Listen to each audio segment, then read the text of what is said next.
નમસ્કાર દર્શક મિત્રો, કિસાન સમાચાર ચેનલમાં તમારું સ્વાગત છે। જાણીએ આજના સૌથી મોટા સમાચાર। ગુજરાતમાં કરો કંકુના ચોમાસાનો પહેલો રાઉન્ડ શરૂ। કોઈ પણ બાંધછોડ ચલાવી લેવામાં આવશે નહીં।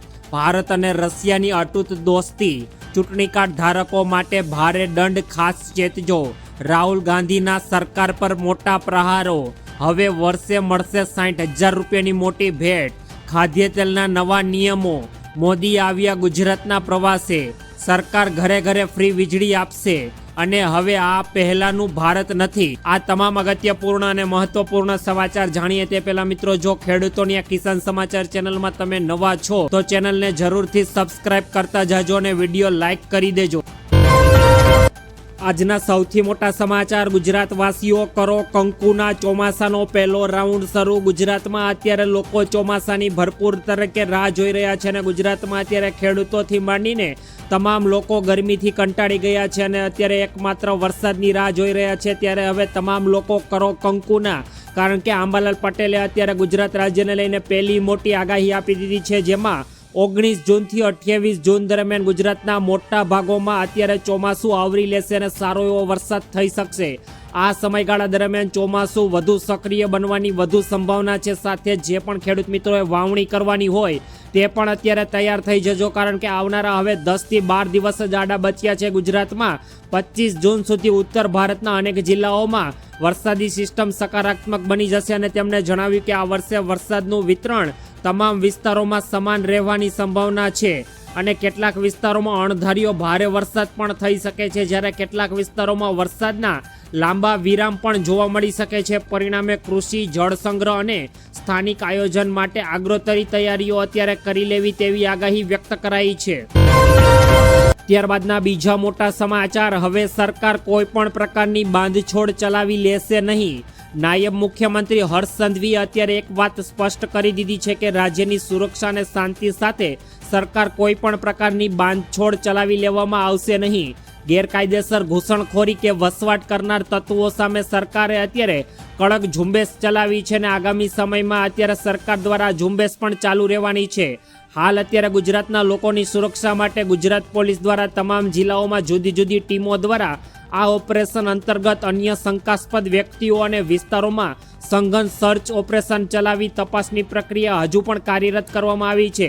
સરકાર દ્વારા વિદેશમાંથી એટલે કે બાંગ્લાદેશમાંથી આવતા બાંગ્લાદેશીઓને સરકાર દ્વારા પકડીને અત્યારે તેઓને વિદેશમાં પરત મોકલવામાં આવી રહ્યા છે અને સરકાર દ્વારા લોકો કોઈ પણ પ્રકારની ગુનાહિત પ્રવૃત્તિઓમાં ન જોડાય તે માટે અત્યારે સરકાર પહેલેથી સર્ચ ઓપરેશન ચલાવી રહી છે અને લોકોને કાયદા વિરુદ્ધ ન જવા માટેનું પણ આહવાન કરવામાં આવ્યું છે અને સાથે ગુજરાતના દરેક વ્યક્તિઓની સુરક્ષાને લઈને સરકાર અત્યારે કોઈ પણ પ્રકારની કચાશ ચલાવી લેશે નહીં।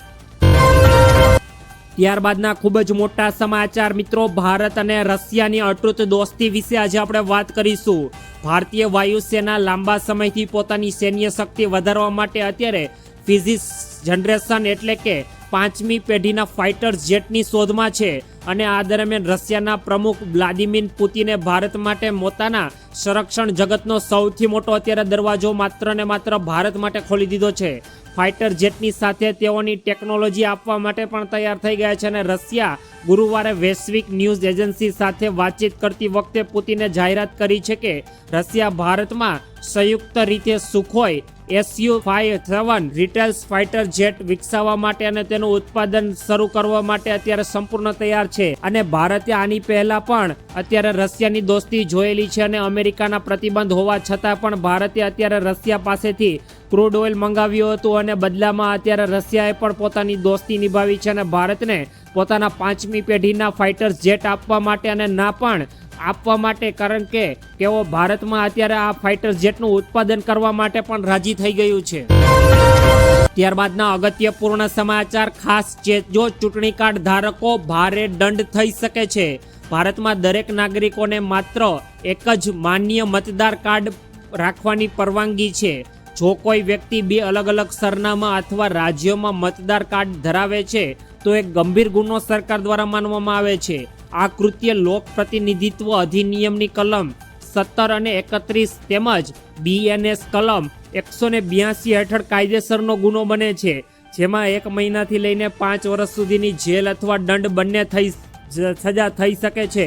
આથી સરકાર દ્વારા અત્યારે જે પણ વ્યક્તિ પાસે 2 મતદાર આઈડી કાર્ડ હોય તો તેઓએ પોતાનું 1 મતદાન કાર્ડ રદ કરાવવાનું રહેશે, નહીતર સરકાર દ્વારા તમારી ઉપર યોગ્ય કાયદેસરના પગલાં લેવામાં આવી શકે છે.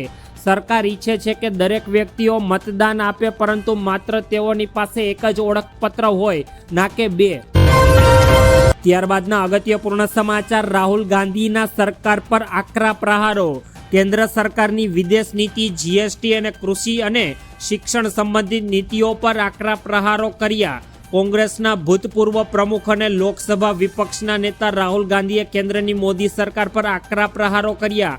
ખરાબ હવામાનને કારણે રાહુલ ગાંધી પાર્ટી જાહેર સભા હાજરી આપી શક્યા ન હતા અને સિમિકા રૂબરૂ હાજર રહ્યા નહોતા અને તેમણે દિલ્હીથી ફોન દ્વારા સભાને સંબોધિત કરી હતી.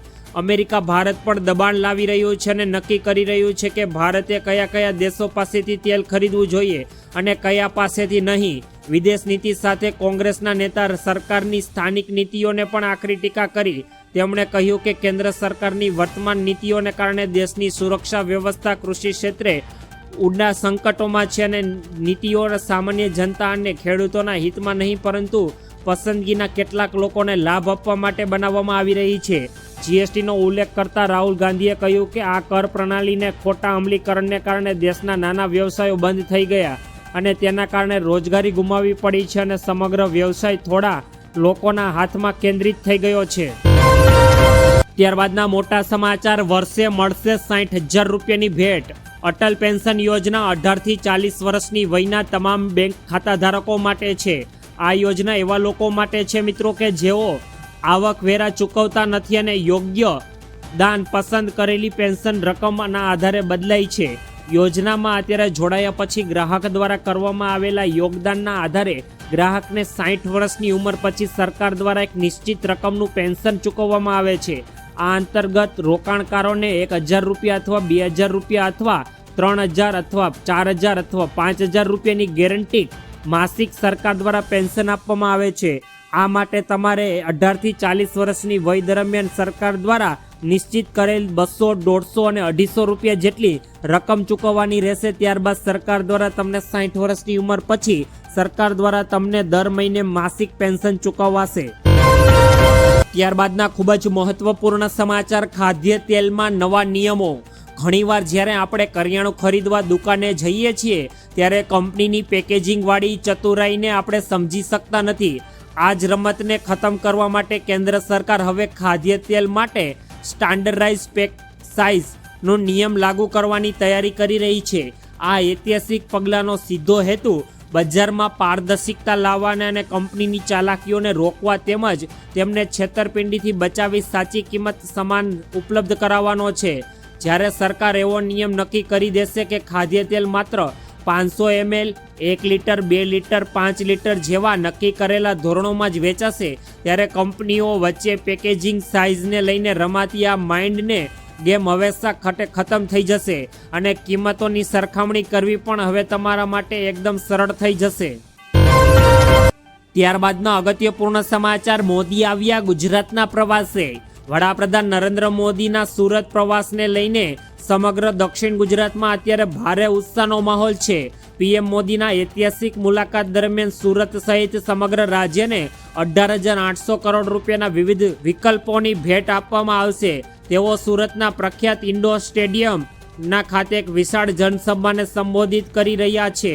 પીએમ નરેન્દ્ર મોદીએ ભાષણની શરૂઆત ગુજરાતીમાં કરી અને સુરતમાં પીએમ મોદીને ચિત્ર ભેટ આપવામાં આવ્યું હતું અને મને ઘણીવાર લાગે છે કે સુરત શહેર નહીં પરંતુ સ્પિરિટ છે. પર્યાવરણ સમર્પિત 15,000 પોસ્ટર લગાવાયા છે. તે માટે ખૂબ ખૂબ આભાર. અત્યારે નરેન્દ્ર મોદીએ પણ સુરતના લોકો માટે ખૂબ જ અત્યારે તારીફ કરી છે અને તેઓના વખાણ કર્યા છે. ત્યારબાદના અગત્યપૂર્ણ સમાચાર, સરકાર ઘરે ઘરે વીજળી ફ્રી આપશે. કેન્દ્રીય મંત્રી પ્રહલાદ જોશી વિશ્વાસ છે કે પ્રધાનમંત્રી સૂર્ય ઘર મફત વીજળી યોજના હેઠળ ડિસેમ્બર સુધીમાં 75 લાખ ઘરોની છત પર સોલાર યુનિટ એટલે કે રૂફટોપ સોલાર લગાવવાનો લક્ષ્યાંક હાંસલ કરી લેવાશે. હાલમાં અત્યારે આ યોજના અંદાજે 41 લાખ ઘરોમાં સોલાર પ્લાન્ટ લગાવવામાં આવ્યા છે. સરકારે ફેબ્રુઆરી 2024માં 75,121 કરોડ રૂપિયાના બજેટ સાથે આ યોજનાની શરૂઆત કરી હતી અને કેન્દ્રીય મંત્રી પ્રહલાદ જોશીએ સોશિયલ મીડિયા પ્લેટફોર્મ પર એક પોસ્ટમાં જણાવ્યું છે કે આ યોજના દેશના ઉર્જા ક્ષેત્રને ઝડપથી પરિવર્તન લાવી રહી છે અને 2 વર્ષમાં 40 લાખથી વધુ પરિવારો આની સાથે જોડાઈ ગયા છે, જ્યારે 65 લાખથી વધુ અરજીઓ પ્રક્રિયા હેઠળ છે અને આગામી 7 મહિનામાં 75 લાખ ઘરોનો લક્ષ્યાંક મેળવવાની દિશામાં અત્યારે ઝડપથી કામ ચાલી રહ્યું છે. તેમણે વધુમાં કહ્યું કે ખાસ કરીને ઓછી અને મધ્યમ આવક ધરાવતા પરિવારો આ યોજનાનો વધુ લાભ મેળવશે.